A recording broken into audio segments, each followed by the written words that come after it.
Nos anos 1900, um grupo de mulheres passou a meter pressão no governo inglês pela aprovação do voto feminino. Mas muito além de protestos e ataques a políticos para dar visibilidade à causa, as sufragistas tinham consciência do quanto a moda é política e transformaram as suas roupas em símbolos da luta pelo voto feminino. Meu nome é Pauline Kisler, eu sou historiadora da indumentária e recriadora histórica e você está no canal da Modista do Desterro.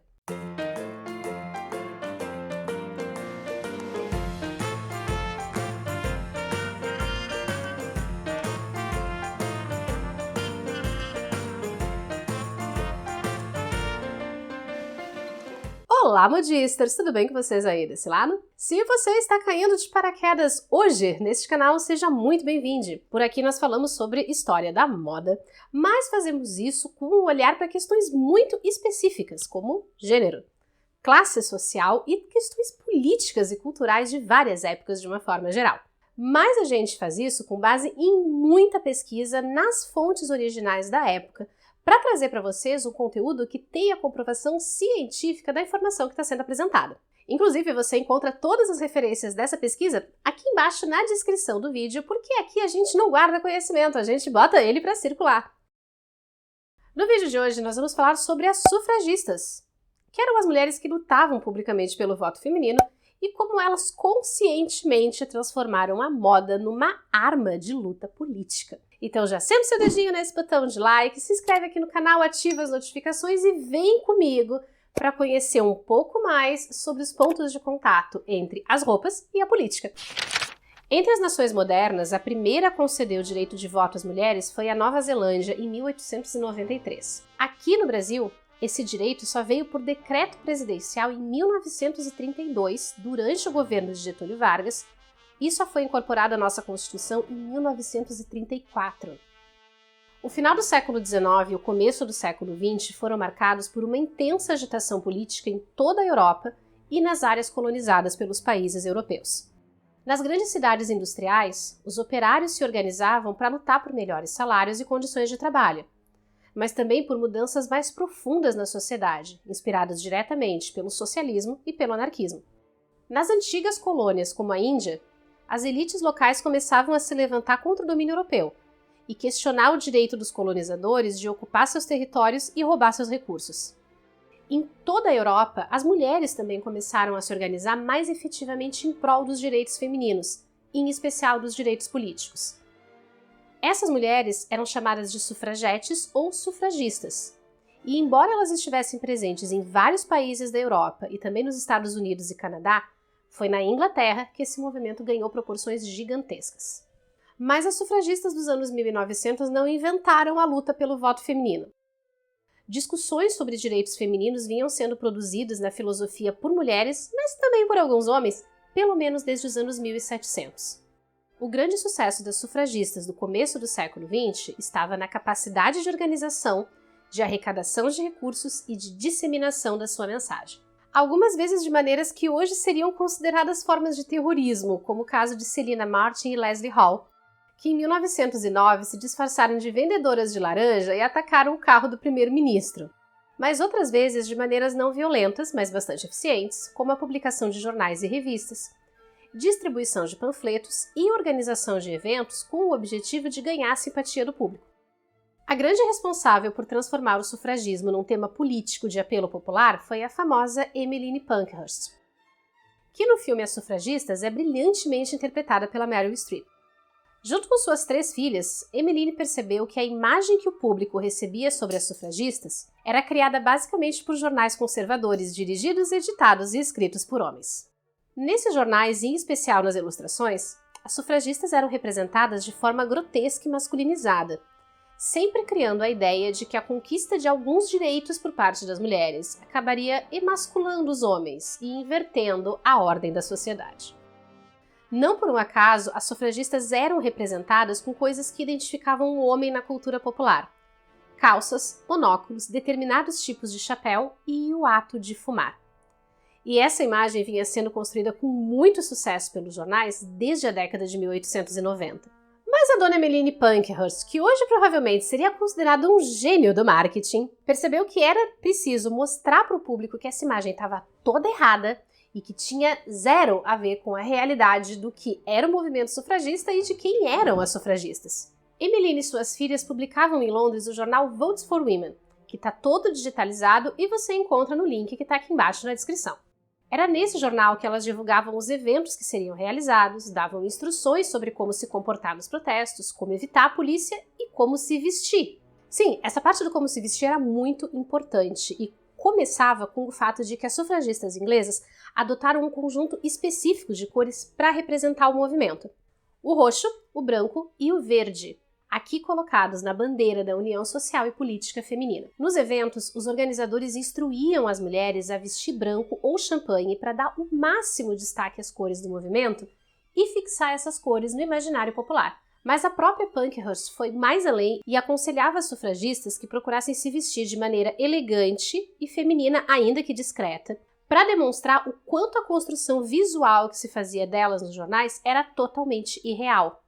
E tem mais, no Votes for Women ela pedia especificamente que as mulheres sufragistas só comprassem de lojas que apoiassem publicamente o movimento ou que fossem anunciantes no jornal Votes for Women, e que, por outro lado, boicotassem as lojas que não se posicionassem publicamente a respeito do movimento sufragista e que sempre deixassem bem claro por que estavam deixando de comprar nessas lojas. Ou seja, a ideia de boicote de consumo, como a gente conhece hoje, enquanto uma arma de expressão política, é uma coisa que foi criada lá atrás pelas sufragistas. E quando a gente vê os anúncios dessas lojas no jornal, dá para perceber o quanto as peças vendidas por elas não eram tão diferentes do que a mulher média estava usando naquele momento. Não que as sufragistas não tivessem lá os seus problemas e as suas críticas à moda da época. Muitas das sufragistas eram próximas a movimentos de reforma do traje feminino, que advogavam roupas mais leves, o não uso do espartilho ou a troca por peças elásticas. Era um movimento bastante popular no meio artístico e essas roupas diferentonas eram toleradas quando usadas por mulheres desse meio, mas não fora dele. Então, em nome do movimento, muitas sufragistas adotaram trajes mais convencionais, porém, não sem alguns toques e detalhes para demonstrar o seu alinhamento político. Através das fotos dos protestos e dos eventos, a gente percebe como as sufragistas adotavam universalmente as saias de modelos mais sequinhos, mas que ainda atendiam às expectativas de feminilidade da época. Essas saias eram combinadas com blusas e casacos com modelagem inspirada na alfaiataria e sempre acompanhadas por chapéus, ainda que modelos simples. Aliás, por falar em chapéus, em 1912 até as lojas de departamento mais luxuosas de Londres vendiam fitas com as 3 cores do movimento sufragistas, além de rosetas e plumas coloridas para enfeitar os chapéus. Tamanha era a influência, inclusive estética, que o movimento sufragista estava tendo nesse momento na Inglaterra. Presença obrigatória nos eventos era a famosa faixa das sufragetes, sempre com o mesmo esquema de cores e às vezes enfeitada com flores. Mas havia também acessórios menores para outras ocasiões sociais, como os broches, em versões mais simples, como essa logomarca desenhada pela própria Emmeline Pankhurst, mas também versões mais luxuosas, esmaltadas e até com aplicação de materiais preciosos, além de brincos, anéis, colares, medalhas e outras peças que hoje formam o que é chamado pelos colecionadores de joalheria sufragista. As medalhas mesmo são um caso à parte, porque elas representam uma apropriação das sufragistas de um objeto que era essencialmente associado ao universo masculino, que eram essas medalhas de honra ao mérito concedidas pelo governo e por ordens de nobreza, etc. e tal. Muitas sufragistas foram presas no começo do século XX e submetidas a diferentes formas de tortura dependendo da sua classe social. Como uma das formas de protesto mais populares entre elas eram as greves de fome, a tortura mais comum era que elas fossem alimentadas à força com um tubo na garganta. Que foi exatamente o que aconteceu com aquelas moças que se disfarçaram de vendedoras de laranja que eu mencionei um pouquinho antes. Nos autos do processo, o médico responsável pela instalação dos tubos de alimentação relatou no tribunal que era um processo extremamente doloroso para elas. Mas ele também falou no mesmo auto de processo, em um tom extremamente jocoso, que era algo muito parecido com o rechear peru pro Natal. Quando essas mulheres eram por fim liberadas da cadeia, as lideranças do movimento conferiam medalhas a elas por sobreviverem às torturas, e elas usavam essas medalhas em público exatamente como um político faria com as suas. Essa que vocês estão vendo na tela foi concedida a Leonora Tyson após a prisão e alimentação forçada dela em 1912. A partir da Primeira Guerra Mundial, o movimento sufragista desaparece das páginas dos jornais para dar lugar às notícias do fronte e aos textos nacionalistas que incitavam o esforço de guerra. Mas isso não significa que o movimento em si tenha deixado de atuar. Em 1914, ainda no início da guerra, a Sociedade de Artes e Cultura de Leeds promoveu seu baile anual, frequentado pela elite e pelos artistas locais. Leonora Cohen, sufragista e costureira, resolveu aparecer no baile de maneira afrontosa. Ela própria costurou um vestido no estilo do que era proposto pelos movimentos de reforma do traje feminino. Um vestido em seda turquesa, bordado com escudos, onde aparece a logomarca do movimento sufragista inglês. Essa cavaleira que vemos na frente é a Britânia, uma representação visual do país na forma de uma guerreira. E ela, a própria encarnação visual do país, está segurando a bandeira do movimento sufragista e a tabarda que ela usa por cima da armadura tem escrito Justiça. Não dá pra gente deixar de pensar no quanto essa ideia do corpo como suporte para transmitir ideias políticas possa ter influenciado as gerações que vieram depois, muitas vezes mesmo sem que essas gerações percebessem. Como a camiseta de protesto feita em casa por Catherine Hamnett para afrontar Margaret Thatcher em 1984, e que deu origem às camisetas com frases que nós temos até hoje. Ou a capa bordada com os nomes de todas as mulheres diretoras que foram esnobadas pela academia que a atriz Natalie Portman usou na cerimônia do Oscar em 2020. Ah, e para constar, o direito ao voto feminino só foi instituído no Reino Unido em 1928. Se você assistiu até aqui, muito obrigada! Nós temos vídeos novos subindo no canal pelo menos uma vez na semana, sempre procurando trazer essa pegada para a história da moda com uma abordagem, um olhar mais para gênero, classe social, questões políticas e questões culturais, e não só roupinhas bonitas.